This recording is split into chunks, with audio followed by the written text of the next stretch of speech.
Nathan was keen to get back to the house. Because I actually went to the police station and I said, look, now that Mum's body's been taken, can I go in the house and see if there's anything that I can save? Nothing could have prepared him for what he says he found. And I went in there. Head southeast. Prepared him for what he says he found.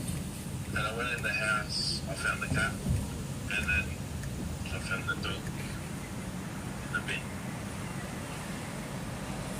Head northwest towards Albert Road, State Route 26, then turn left onto Albert Road. In the bin. Mary's pets had died with her in the fire. Nathan walked further down the hallway and he found his way to his own blanket bedroom. Literally, I touched my bed and it just crumbled, so it was like, there was nothing that Make a U-turn at Canterbury Road. crumbled, Head south, then make a U-turn. so there was nothing that I could say. I lost all my baby photos, all my clothes, like, I lost everything to my house. Make a U-turn, then slide right. It was like, I lost everything to my house. Head northeast on Old Dorothy Drive towards Albert Road, State Route 26.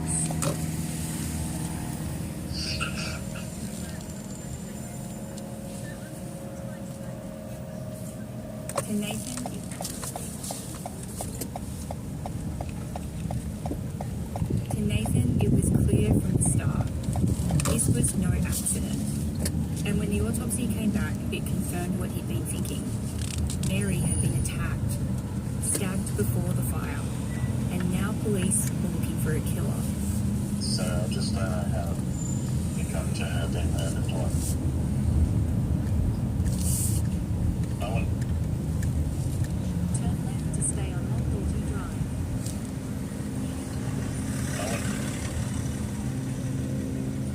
In 200 meters, turn right. didn't see it coming. What's the motive? Why do they do? Why do they kill people? What do you get out of it? Nothing. I just don't understand why people kill people. That's all. It's sick.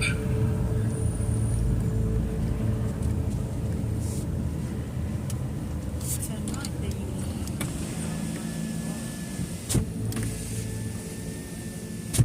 Mary's murder seemed bizarre and totally unprovoked.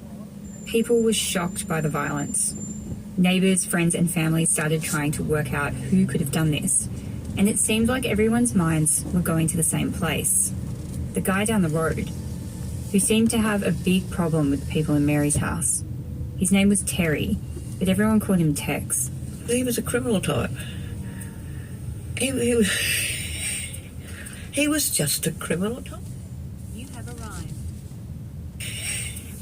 He was just a criminal type. Carolyn Reed was a friend of Mary's. Her son and Nathan were good mates and would often sleep over at each other's houses.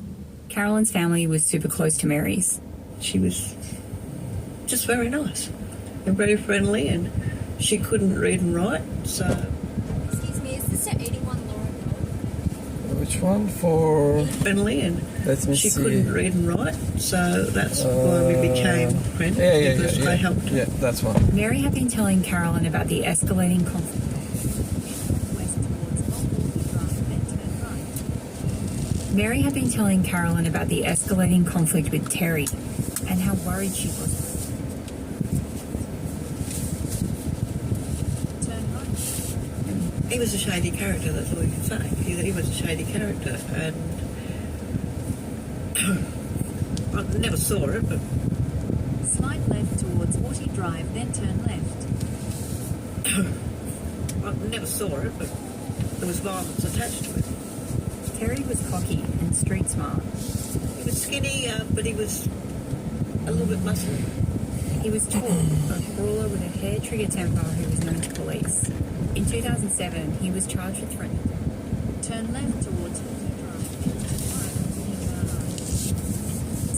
right. In 2007, he was charged with threatening to kill someone. And and in the lead up to the fire, he'd begun fixating on the people in Mary's house and on Mary herself. I don't know. Turn right onto Warty Drive. On Mary herself.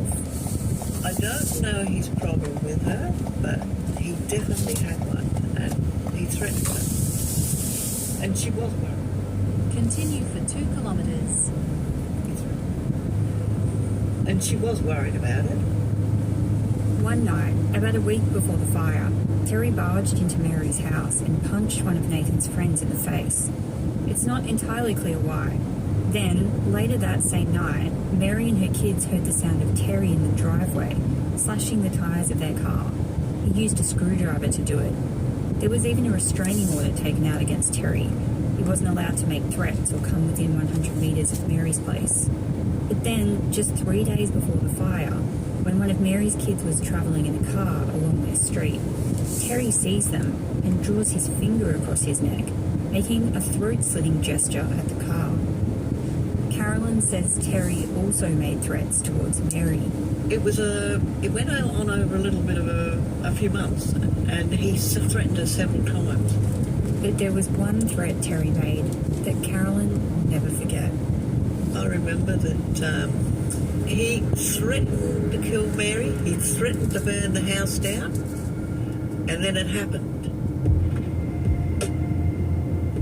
If police were looking for a suspect in the murder of Mary Cook, Terry was a likely candidate. His violent track record, the constant beef with the people in Mary's house, the restraining order, the threats people said he'd made towards Mary. But here's the thing about all this. Terry is not the guy. In 600 metres to the right to stay on Warty Drive. All this. Terry is not the guy on that recording you heard earlier. That voice on the tape, the one who was bringing heat on the gang run by Mr. Big, the one who admitted to killing Mary, it's someone else. I can show you that I wouldn't let you down in any way. But that recording wasn't made until almost a year after the murder, after lies were told and more crimes were committed, and the investigation took some really weird turns. That's next time on Mr. Big.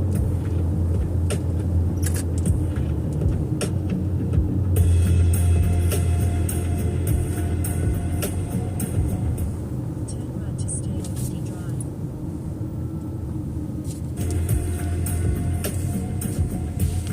This season of Unravel was hosted and reported by me, Alicia Bridges. We've been making this story on Gadigal land and Wajak Noongar land. This story was developed in collaboration with the ABC's investigations team. Our supervising producer is Alex Mann. Producer and researcher is Ayla Darling. Theme by Martin Peralta and Ashley.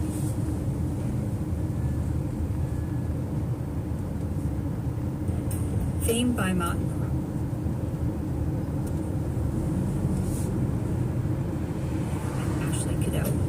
Additional music by Ashley Cadell. Sound design and additional music by Hamish Camilleri. Thanks to our intern Katie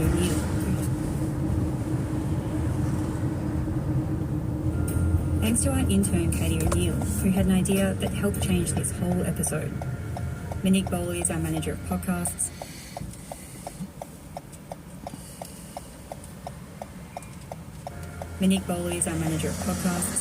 And our executive producer is Tim Roxburgh.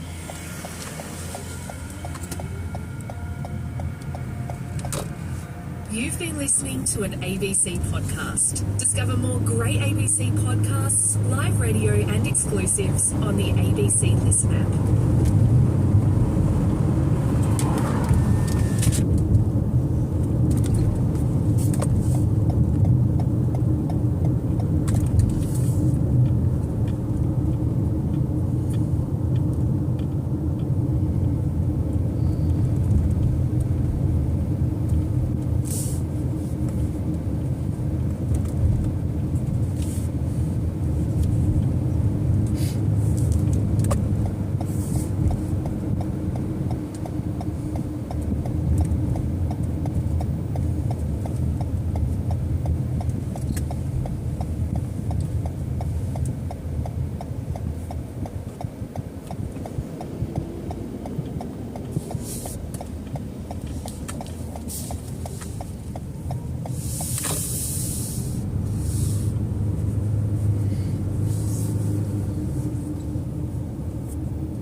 ABC Listen. Podcasts, radio, news, music and more. Just a warning before we start. This podcast has some strong language and covers some intense material.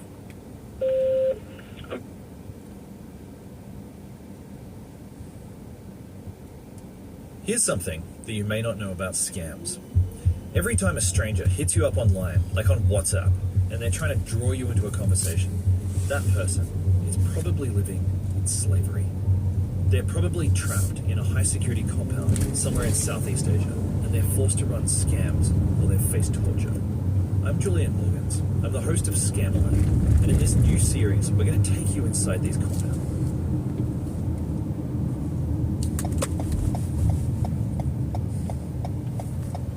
This new series, we're going to take you inside these compounds.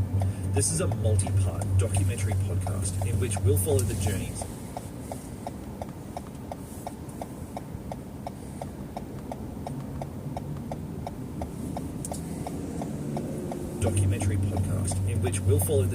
of people who are kidnapped into scamming, the brutal torture they endure, and their rare instances of rescue. We'll also explore how Chinese organised crime has created this vast network of factory farms for human beings. That's Scammerland, right here on Apple Podcasts.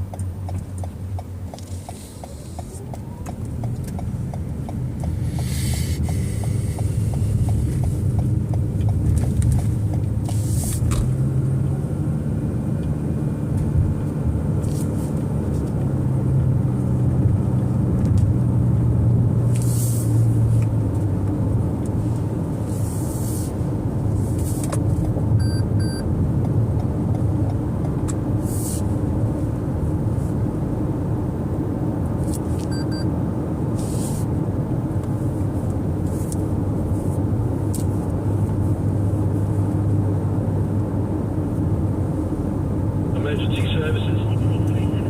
Thank you. What's the address you require? Now, hang on. We've got a man, we've got an AVO against the van, and he's right in front of the house. Okay, what is... Listen. What's the address? It's 2 days before the fire at Mary Cook's house, and Mary's neighbour, Terry Britton, is causing trouble.